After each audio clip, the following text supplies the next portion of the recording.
trust building. It's all about trust. It's all about trust, baby. AI scaring the crap out of me anyway. The importance of that people element, I don't even know how to put it into words to stress just how important that people element is. No. Everything boils down to trust. Even though it's the generational shift and culture shift and everything, it still all boils back down to trust. Yeah.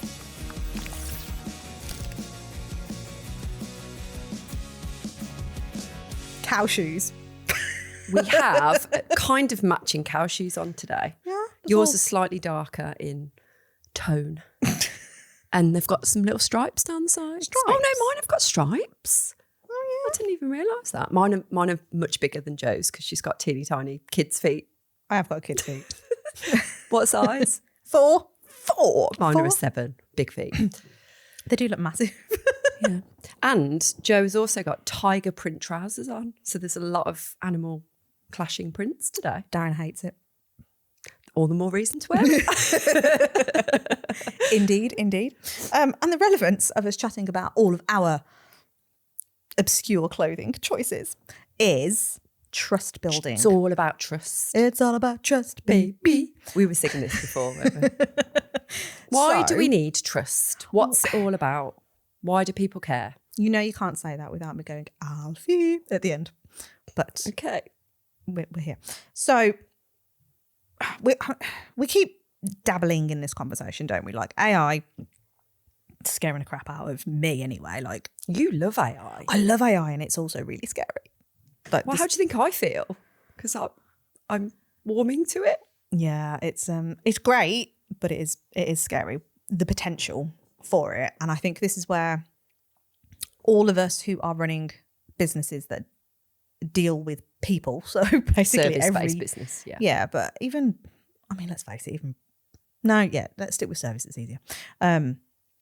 The importance of that people element, I don't even know how to put it into words to stress just how important that people element is, because even if you're not totally au fait with AI and maybe you're using ChatGPT just to write some copy, whether that's just a bit of social media copy or whatever it is, you can definitely see the lengths at which a lot of business owners are going to now to write copy with AIs like ChatGPT or Claude or all of those.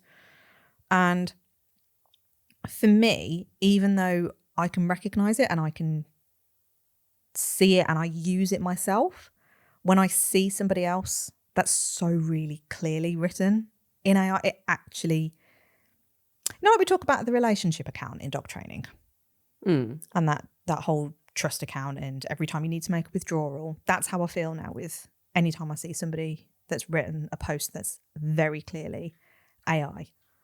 It's almost like, it depletes that bank account. It's like I've now taken a withdrawal out of that business. And I think the other starkly obvious thing with very AI posts as well is that it doesn't sound like the actual person saying it either. Like I do think, because we do use it sometimes, but I feel like we make a really good effort to make sure that it does sound like us and that nobody would really know. But that's not an easy thing to do either, is it? Because if you don't know your own, sounds really weird when I say this, but if you don't know what your own narrative sounds like, if you don't know what your own vibe is because you've never really thought about it, or you just stuff you put out is very limited from the heart, from like being open and honest and things like that, you might not even know. And so therefore someone else doing it for you, AI for example, kind of almost creates a persona, and then when you meet that person in real life it might be totally different from that. Yeah, it's a bit odd, isn't it? Yeah, it's a skill to be able to use AI, and even we're still fine-tuning that skill. In fact, I'd say it probably takes longer in some instances to use AI to write the stuff than it would be if you'd have This is done my it the argument first time. with you, because I'll go, it would have taken me that long to actually think of it and write it and do it from my own genuine brain than you input, because you put in what you get out, don't you, with AI? Yeah. So if you just go, do this and it comes out and you put that down, it's going to sound shit. So yeah, you have got to put a lot into it. So pros are it's a really good thinking partner because it can stimulate some thoughts that maybe you can't articulate well enough.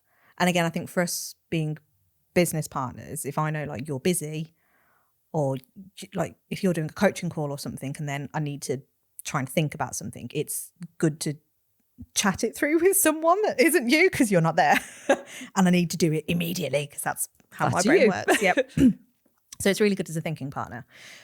But the way that this is showing up for business owners, and this isn't necessarily an AI chat, but it's part of the world that we live in nowadays.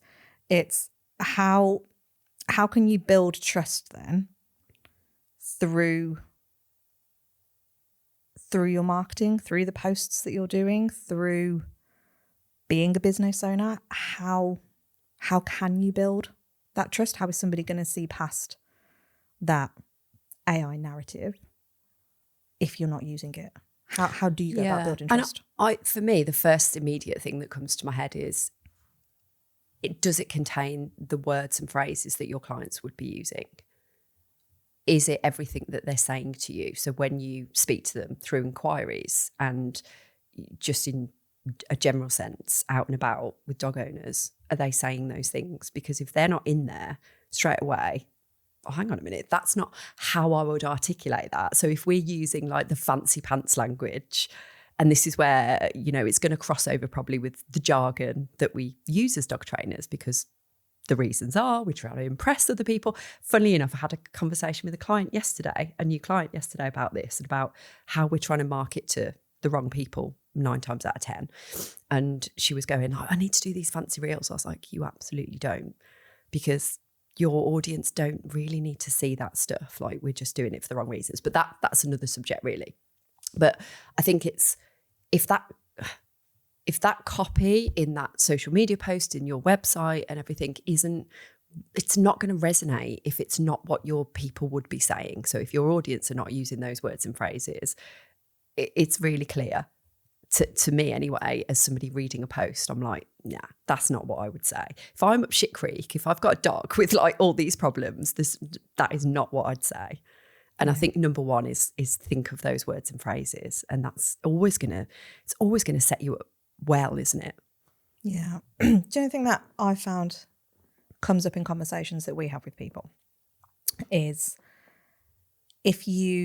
so we will say like, you don't have to be your stereotypical social media influencer where you're putting everything out there, and maybe those fancy reels kind of falls into that category a bit. But then on the other hand, and this is where it sounds quite contradictory, we are then saying you don't have to be that influencer, but I hate the word have. I'm trying to think of a different word, but there are elements of your life that maybe you should put out there to enable that trust building exercise so that people can see that you are a real human being. Now, that should bit, again, I hate the word should because it's very like... Sounds a bit judgy, doesn't it? It does, doesn't it? It's like, you should be doing that. And it's not that in the slightest. I think it's being mindful that in this day and age and where we are now in 2026, early on in 2026, people are not spending their cash the same way that they used to. Now, for some of you listening, you might be thinking, well, they've never spent their cash anyway, so there's not much difference. But the marketplace is shifting. There is definitely a shift in people holding on to their cash more. Not that they're not spending. That's the difference, isn't it? It's not that this is the big thing between the, oh my God, the world's a shit show, no one's got any money thing, to actually people are being more cautious for a good reason. Mm-hmm. That's all. Yeah. So it's not that nobody's spending, they're just adding a few more steps into their spending process and being more mindful where they spend their money. Yeah. And that's the key difference. So the element of that trust building is if someone is already being quite cautious, and if somebody is already, taking these extra steps to want to spend the money, then they're more likely going to spend it with someone, considering you are a service-based business, considering you are likely a one-man band, you are a solo business owner. If they don't trust you And this comes back to conversations that we've had previously of like, how are you going to even take payment? Like, I steer clear of anybody that I have to do a backs payment to now. It just gives me a bit of a, ooh, I don't think I like it. Certainly if it's over a certain amount of money anyway. It just doesn't, that trust bit isn't there. Actually, for me now, it doesn't matter how much it is. It still feels a bit weird, and you don't know if it's actually got there, and you don't get a receipt for it, and it's all a bit odd, isn't it? I always do like a little test. I'm like, can you just check that £1's gone over first? And then, but even that's horrible, because then it's like, oh, it's just back and forth, and it's like, oh, okay, it's there, it's landed now. I've got to transfer extra hundreds and all. It's like, ugh, no, don't like it. So all of that, like that whole process, just is a trust withdrawal from that account again.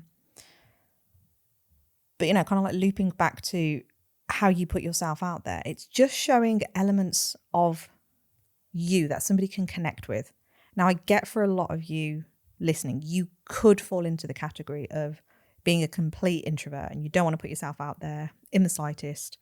You just want to essentially advertise your thing and go, I do dog training, come and work with me, but I'm not going to show you my face. I'm not going to show you my name. I'm not going to put anything up about anything. And all you're ever going to see is a picture of a dog and the service that I offer. Hiding behind the brand of the, And how difficult is it to buy from someone that you don't even know what they look like? I think this is something we don't always, we take for granted as a consumer. And there are big, I think we've spoken about this before, but your big brands, your Nikes, your Adidas, we were just talking about trainers, so it's just come to my mind. But we trust the brand. Like, we don't necessarily know the person behind Nike. We don't know their story necessarily. I mean, we may do, but I don't. And I don't think it's massively out there. But you got trust in the brand. It's been around for so long. And so many people are wearing Nike trainers, for example, that you kind of don't need it at that point. But we're not that. Like, for the most part, we are solo business owners that don't have that ability to have that immediate trust in what we do. Yeah. So, and actually, when you look at those big brands, if you look over the backstory of it, I was thinking of Richard Branson when you started saying Adidas and stuff there. I was like, well, he's Virgin. Yeah. But you trust Virgin because of the personal brand that Richard Branson's built. Yeah. So you trust all it's of come that from stuff. Somewhere, hasn't it? Yeah, it all starts off somewhere. It all starts even from all the something. big like your Facebooks and your Zuckerbergs, and do you know what I mean? Like, there is a person attached to all of it, whether you know them or not. It all starts with a founder's story and a founder being involved, and they've grown that brand into something that can be trusted. And actually, I was watching Dragon's Den the other day, and I love that because that's changed a lot. Like, the landscape of these people who are asking for investment, right? You look at them and you probably look at it years ago and go, it was the product. It was the thing they're selling is the thing that's somebody's investing in. Whereas now, more and more, it's about the story. Because it was somebody selling, was it supplements or something like that? And how many of those are there out there? How many different things are there like that? There's a sea of different things. But this person's story was really individual, and it was that piqued the interest in the dragons. And I think somebody did invest in the end, but that's what's pulling them in now. So you go, like, they're only willing to part with their cash based on the fact that it's more depth. There's more depth to it. They understand, the mission behind it, and all of that is a deep thing. And that's what they're buying into. And then that is going to be shared with the world with that dragon's help. So you've only got to look at something like that and you can see it. Yeah.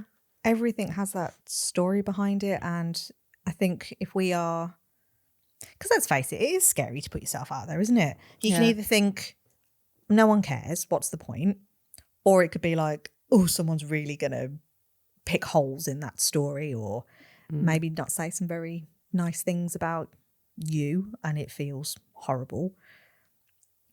But I think this comes back to if you're really passionate about your business and you want to impact as many people as possible, then allowing somebody the opportunity to connect with you and go, like, oh, I can see bits of me in that. Like, I really resonated to that. Even if I haven't personally experienced whatever it is that you're talking about, I know somebody who has. Like, I know for me, by me opening up about the journey that I'm going on with my mum with her Alzheimer's journey, I know that that's connected with several people. Yeah, but hold on a minute.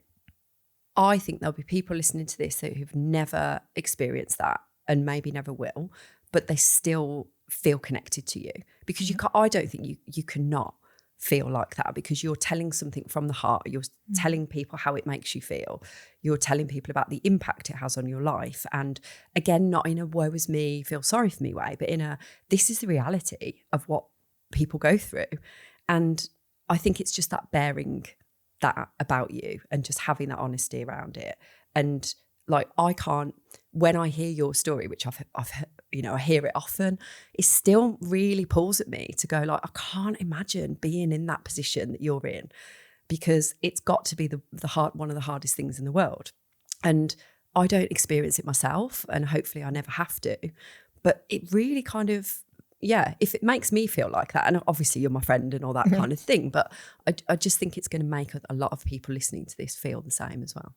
Yeah, and it had to like check out whilst she was talking. I know, I did think this. I'm like, am I going to get her upset here? Not very. Like, I'm just going to glaze over. But no, it is, and it's not sharing it for any other reason other than this is me. Like, I'm a human being, and this is happening. And even if it's like, I did a post the other day of me crashing on the bed full of clothes, and I was like, it's just life. I was like, shit happens. I could talk about all the amazing things that we're doing in business. I could talk about the client wins. Do you know what I mean? Like, we can talk about the business side of it, and the reality is life's still life. There's still mundane things to do. There's still a shitload of washing on my bed that I actually did put away in the end. But that had been there for days. It's like, this is just normal, and this is just life. And it's not about putting stuff out there just to get likes and just to get engagement and all of that, because there's so many people that won't engage with it. But it's those little like subconscious ticks in the background for people going, oh, real person. An AI bot isn't going to be able to lie on a bed of clothes and make a relatable comment around it. And again, and I can see as I'm talking now that it is a bit contradictory, and it does feel like, oh, so you do have to put your life out there then in order to connect with people. And I think it's just about being genuine. Yeah. However, that's a better way to put it. However you can articulate that genuine nature. So again, if you wanted to say genuineness then, didn't you? Genuineness, I did. Stop myself. But for us, it's like the CBA story with us. Like, how many people, we get asked this every single time we go and show up somewhere. Like, we did like a testimonial thing recently, and we get asked this question, like, how did you get to where you are now? Like, how did you meet? What's the story? People want to hear it. So if we don't voluntarily give that information, it's usually something that somebody asks us, because it's the driving force behind the business, and it's not made up, and it's not forced, and it's true. And we created CBA off the back of a problem we were having. We fixed the problem ourselves, and we want to share it with other people because there's an easier way of doing things. And that's exactly why K9 Business Academy exists, to support other people, to impact their lives positively, to help them earn more money, to have more time, to do the things they enjoy and love. And why would we not want to share that? But it takes a lot for you to actually go, am I good enough to do that? Am I good? I can do it for myself, but am I good enough to support other people on that journey? And that's something that we had to take the risk of. And therefore, it was a massive gamble, because we had very, very comfortable lives as dog trainers. Everything was going pretty well. And then it was that massive risk of, let's try merging the businesses together. Shit, that's a big thing. We've built our own thing here. We're going to put it together. We're possibly going to risk it all, because there's risks involved with these things. What if we don't get on as well as we thought we would? But that worked. There was a little tick in the kind of trust box there. And then we've gone further with it, and we've gone further, and we've gone further, because we believe in it and it's genuine. And I think even if you don't want to put yourself all out there, telling the story of how you got to where you are now, and if it comes from the heart, it will come across in whatever format you choose. Yeah. Do you know what's coming up for me? Is I can imagine somebody listening to this now and going, okay, I'm going to put a post out on social media about why I started. That's it. Yeah. Which is quite common. Yes. And I'll pin it. So, Yeah. And it will stay there for 3 years. so it's there. I've done it. Or it's on my website. That's all on my about us bit. But the skill is being able to bleed that into everything. Bleed it in. Oh God, that doesn't sound very. I'm not sure I like that. It's like a marketing term when like you have your bleed marks. I don't know. Let's try a different word. Okay. Osmosis. Oh God. Don't feel like either of these are Right, doing it. Right. Don't feel like either of these are cutting it. Okay. Maybe there's another word, but Pepper in. weave. Okay. You get the gist. Do it more than once, basically. Yeah. Like how do you Drip feed it in. drip feed? Yes, we'll go with the drip feed. How do you drip feed it into everything that you are doing in a way that feels natural? But it should all come back to that thing anyway. Every move you make in the business to improve it, like we're always, oh my God, she's dancing and thinking of a song in her head. Of course. But every time we've tweaked our program, which is quite a lot, we've done it for the right reasons. We've done it because we know that that's what people are needing, because we have the ability to take a step away, look at, we're not our target audience at the moment, at this moment in time, but we were once, and in various different ways, but there's elements of it that we were them. And we have that skill now to go, we do what we do for this reason. We are on this journey for all those things that I've said. How can we keep improving that? How can we keep doing it? And how can we keep bringing it back to that reason why we started? So it's back to your why, back to your purpose, back to the passion. What are we hoping to achieve? Why are we tweaking it? Why are we adding in more support now? Why are we bringing in a one-to-one element back into our programs again? Because we want people to succeed. We want people to have the lives that they should have and get out of the business what they're putting in, which is like usually very imbalanced. So everything comes back to that core. And if we talk about it and we give those reasons, that comes across as that genuine piece again, doesn't it? Yeah. And I think just touching on what you said there about adding in that one-to-one element in like abundance, really, what we're doing. Like there's so much of it. And it is because of the marketplace that we're in as well. Like the times are changing. And I know that sounds really dramatic, like dumb, but it's true.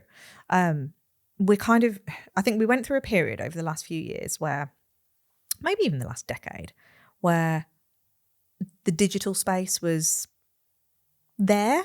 I mean, look, it felt become like it's more always prevalent in but dog training. It was definitely more prevalent, and it was definitely a space where even outside of dog training, like it was almost normalized that you could just go buy a course, or like a training library, or just have access to like self-study stuff. Yeah. And as we continue on this journey of life, and certainly like we said, the marketplace is shifting now, it's not enough anymore. No. I mean, I don't think it was always ever enough. However, it was accepted. And it was a way of selling something that was maybe at a price point that suited a lot of people. Yeah. And in this day and age now, you only have to look at even some like the bigger business models that have typically always done, like certainly in the online space anyway, who've always done self-study stuff, like just crack on, buy this thing, and just leave it at that. They are now also adding in one-to-one support. Yeah, which is very interesting. Very interesting. Like it's this cyclical thing that's coming back around to go, oh, we've gone from let's give all the support one-to-one, then let's move into one-to-many, let's do all this group stuff, and then let's do some online programs and a bit more self-study and a bit more hands-off from you as the business owner, the delivery, whatever it is. And it enables you to scale the business quicker. It does. Once you have big groups of people. Yeah, indeed. And now it's circling back round, and that one-to-one is needed more. Yeah. And it's not quite hitting the mark with how it was done before, is it? And you can see that. You can see the gaps are kind of forming, can't you? And we definitely saw some gaps with us. And this is us looking at that marketplace and implementing those changes that we can see into our own business, which is why all of our stuff is one-to-one now. Yeah. So we did move into that group space, and we still have the group, and the group is still really important. It's an integral part of our program, but that one-to-one is standard now. And it is because of this trust element and that market shifting. And in order to really establish that trust, like if somebody wants to work with you, like give them access to you. We even had something come up this week, didn't we, with one of our clients who was fearful around saying 24/7 support. Mm-hmm. And I think this comes up a lot, not just with that one specific client. We see this happen a lot. I'm trying to cast my mind back now. Did you ever query me when I suggested to you do 24/7? Yeah. I think you did now. I think you get pushback a lot on it. And we have to, again, check in with ourselves and go, like, where is that coming from? Like, why are we feeling... Because you automatically think someone's going to take the piss with it. Yeah. Don't you? And again, like, where does it come... Like, I'm being that annoying, like, counsellor-y type person. Right. Where does it come from then? When you've overgiven and you haven't been... Again, that typical dog trainer thing of let's do one session, let's give, funny enough, having this same conversation yesterday with that same person, giving everything in that session, staying longer than you should, and it's 40 quid. And then going, I've just given all that stuff and I've got 40 quid back for it. Don't know if I'm ever going to see them again. Don't have a clue. All the onus is on them. And I think it's that, isn't it? Because you go, if I give all of that, within a program, for example, that's got 24/7, they'll be at me constantly and I will just never stop giving them stuff and my time will just be sapped all the time. Yeah. I think it maybe comes from there. Possibly. That one element of it. I think that's what I thought. Yeah. But it's interesting, isn't it, how all of this actually comes back down to trust? Because if you trust in the process and if you trust in the session that you've just bought, that's going to give you the result, then you wouldn't need all of the other stuff. That and the fact that I haven't set that up well at all. Yeah, I've overgiven. I've overstepped my own boundaries, not because anyone's pushed me to, but because I've done it my own. It's my own choice, and therefore that's how I've set the expectation. So if I'm going to be, if I'm giving that vibe out, then probably someone is going to take the piss with it. Or maybe they're not. Yeah. I don't know. Have you ever had anybody take the piss? Never. Never, ever, ever. It's the opposite. Yeah. Hello, are you alive? Well, you do this to our clients. Hello. But yeah, like, no, never. And the more that, it's like that thing about giving unlimited holidays to staff.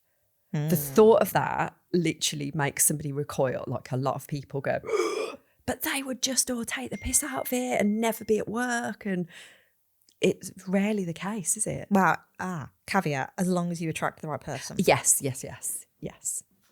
So all of this is that trust exercise. It's the culture bit as well, isn't it? Yeah, it is. All of it. But it's that culture of who you're attracting as clients. Because if you're not clear on your own boundaries, if you're not clear on who you want to be working with, if you're not sharing elements of you that is... Because ultimately, I don't see how you can enter into a relationship, because that's what it is. I know it's a paid for relationship, but it's still a relationship. And you wouldn't do that if it was in like the dating circle. No. Can you imagine just having this like off switch with all these? No, I just don't talk about that. Yeah. Or can you tell me a bit about your pattern? I don't talk about anything pre 2007. Do you want to go on a date with me? You don't know my name or my face though. Yeah. Yeah, imagine. So, behind a screen. Yeah. Oh my God, what's that thing where they're naked? Naked attraction. Oh God. It's not where I was going, but okay. Because you can't see. Oh no, you can't. No, you can't see their face, can you? You just see their bits. Everything else. Okay. Don't do that. Might attract a different type of audience. Oh my gosh, I cannot get my head around that program. Why would anyone? I don't If you've been on Naked Attraction and you're listening, please email us. hello@Business Academy. What was the thought process around it? Why do you feel the need to do it? Okay. Total digression. Total like curveball. These episodes go places. It's true. You're making me cough now. But effectively, it was the no face. No things. face. Yeah. Bits on show, no face. Everything comes back to trust. Like, you can't expect somebody to hand over some cash if there's no element of trust there. Even think about like a very simple shopping exercise. Like, you're going out and you're just buying your food shop, going to get a loaf of bread. You trust that if you give the cashier or the machine, I was going to say, yeah, where's the trust there? You give them that machine or that cashier your card, your payment. Oh, you walk away with the item. Yeah. Like, but there's trust, and that's because the brand has built it, and that's the expectation, and that's what you need to be doing in your business. And it's the easiest and it's the hardest thing to do. Yeah. Can you imagine if there was like what do you call those things where there's no human at the desk? What are they called? When you go into bloody any shop and there's no person. You wasn't with me. Have you ever been into one of those Amazon shops? No. But what I was going to say is, I've heard about them. What if there was just one of those, like randomly in the middle of a precinct? I was going to say. I turned into my mum. In a street, right? And there's like something for sale. I suppose like a vending machine, really, in the middle of the street. Would you put your card details in I have no idea what you're going on about. No, nor me. I'm just thinking of the no trust thing. Like, you go into Tesco's and Tesco's, you trust it. Yeah. There's like a self-scan thing and you just do it. Would you do that if it was in the middle of a street, is what I'm trying to say. Like a pop-up. Yeah. But how do you know you stall. trust it? How do you know that the money's going to go to where you think it's going to go? Do you know what I mean? Does that make any sense? No, clearly not. I mean, it's about trusting the place, is what I'm saying. Okay. In a really roundabout way. Okay. I'm going to use the Amazon example instead. Oh, yeah. I don't like that idea. It's freak. It's weird. I do not like it. It is weird. Never use one, but I don't. It's like I walked in and I think how it works is the place is rigged with CCTV, and it must be rigged with things that connect to your phone, because you have to scan your Amazon. There's a QR code on your Amazon app, which I did not know existed. Somebody had to show me. But you scan that and then it lets you in, and then you just fill your basket and then walk out, and it just charges the card on your Amazon account. But it's weird, because then I was like, well, if I pick up an item and then I put it back, does it know? Because it's weight related normally on the self-checkout, and it's weird. But again, like that's trust both ways in some way. I guess so. Yeah. They might lose out sometimes. Well, yeah, because especially if maybe if the tech goes a little bit wonky and don't know. Yeah, no, but that's a bit weird. But you trust in Amazon to go, oh, this is interesting. Let's try this newfangled thing. I'm not sure if is it just London that's got those? Because is it rolled out to the rest of the country? Couldn't tell you. You'd have thought it would have by now if it was if it feel worked. like they are popping up. I've never. I've only experienced it in London, but odd. Yeah. Don't know. Because it could be that lack of trust around the whole process, though, which is why it hasn't. Yeah. You don't know, do you?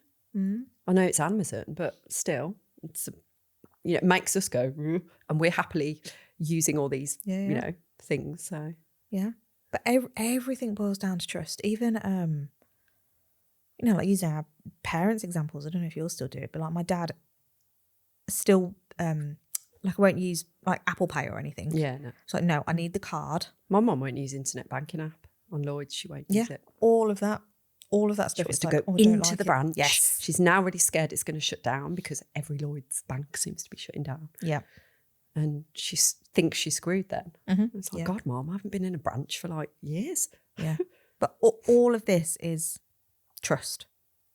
Even though it's the generational shift and culture shift and everything, it still all boils back down to trust. Because if your norms are challenged, then you're going to question it. And that's where bringing back in this this people element, like the human to human connection. Like we need it. We thrive off of it. As much as some of you out there are probably thinking, fucking hate people, just give me the dogs. That's why I choose dog walking. So I don't have to deal with the people and I can just hang out with the dogs. The person that has given you their dog, like that's the biggest trust thing. I would much rather a trainer come in where I'm there than like the trust level for me with my dogs anyway. I was like, oh my God, is somebody going to like lose them if they take them on a walk? Or are they going to overpower you because they're strong dogs and they can pull in unknown areas and all this stuff? Like trust level, I'm through the roof, which is why it's actually really difficult for me to buy. Because then if I look at, and I'm picking on dog walkers because that's now a live example in my head. But when I've looked for dog walkers historically, I've never been able to buy because I don't trust anybody. Yeah. Because of the stuff that I'm seeing out there, because I don't see faces, I don't see names. Even if I do, I'm not finding anything to connect with you. It's very, here's a picture of me with dogs in a field. And for me, my brain registers it as going like, oh, does that mean my dogs would be off lead in a field? Because now I don't know if my dogs can be off lead in a field. And I don't know if you would try it just because. Like, do you know what I mean? All of the, but that's the narrative that's running through my head. So that trust element immediately dips. Yeah, so interesting. So many layers to it, isn't there? Mm-hmm. So to get like a really specific client, like you need to know who you want to market to. Because again, like you probably wouldn't want me as a client in that respect. But then someone who specialises in, because there are dog walkers who just hire secure fields, for example, perfect for you. Yep. So you don't have to worry about all those things. You can literally go, I'll pay you, you go and hire a field, you take my dogs in it for an hour. Yeah. Perfect. Yeah. And I think it's like showing the behind the scenes stuff a little bit more as well. Like who's the human behind it? Like, that's the bit like that we really need to know. How does the process work? Rather than you telling me on a discovery call, it's like, well, show me. Because then I can see it. And I appreciate, again, that might sound quite challenging in some respect, but you know, if I am a dog walker, I'd be going, I've seen some great videos on TikTok lately, actually, of people going, look, this is what happens when I pick up your dog. Here's the van. This is how we transfer from van to field. This is how we get them out here. I'm like, brilliant. I can see everything there. Simple things, but because we are overthinking what we think people want to see, and it's the end result, the dog's playing in the field, that's great, but how do you get to that point? Yeah, show me the process. That's what people really need to see. Like we had a client that had a kennels, didn't we? And we were like, show a day in the life of what happens behind the scenes. Like look at the care that's involved, look at the detail. Like they had lots of boards with all the information about, and very small like anomaly things about the dogs that the staff would know about. Well, that's the stuff you need to be talking about. The level of detail of care for your dog when it comes to this kennels. That's what I want to know if I'm a dog owner. Yeah. It's really thinking about, and this is where, you know, maybe we need to do another episode on ideal client work on, but the more specific you can get on who your service is for, hit the mic, it's going to be so much easier. Definitely. Ryan's going to come around and do a weird He's going to do now, a 4, because I tried to do him like a 40 minutes. So we must be 40 minutes in now. And they both took the piss out of me for doing like a 4 symbol on my fingers. Because it's not possible to do unless you just hold 4 fingers up. Look, if you're watching this, you're doing better going 4-0. No, that's too easy. If you're watching, right, look. Does that look like a 4? I'm going to take a picture of you doing this. Go on then. Should we do it live on the podcast? Do it live on the podcast. If you think that looks like a 4, I don't really know what's occurring. Does it look like a 4? Not as much as in my head. I think we should post that picture somewhere so if you're listening, you can see it. We'll put it in the Facebook group. Yes. This is a reason to get in our Facebook group. CBA community group on Facebook. Come and join us. Stupid things that me and Ryan are there going like, maybe that is a bit close. Like maybe that's better. No, that's exactly the same. Oh, okay. On that note, come and hang out with us in the Facebook group. I know, I've just said that. No, I've just plugged it already. I'm plugging it again. Okay, replug it. CBA community should come up if you put that in. Theoretically. Facebook. You'd hope. Come and see us. Yeah. Come and build some trust with us. Yes. Oh, what a good little segue. No, that's not the right word, is it? Yeah, no. Is it? I suppose it is a segue, isn't it? Do you know what I've got in my head now? Is a segue? I don't think it is a segue. What is it? Those like motorised Segways. You get them at Centre Parks. We haven't got those in the CBO. We should get one though, shouldn't we? We could do that when we go for lunch. It's a bit of a walk up there, isn't it? Oh my God. I'm down for it. Segways. On that note, Ciao. see you kids.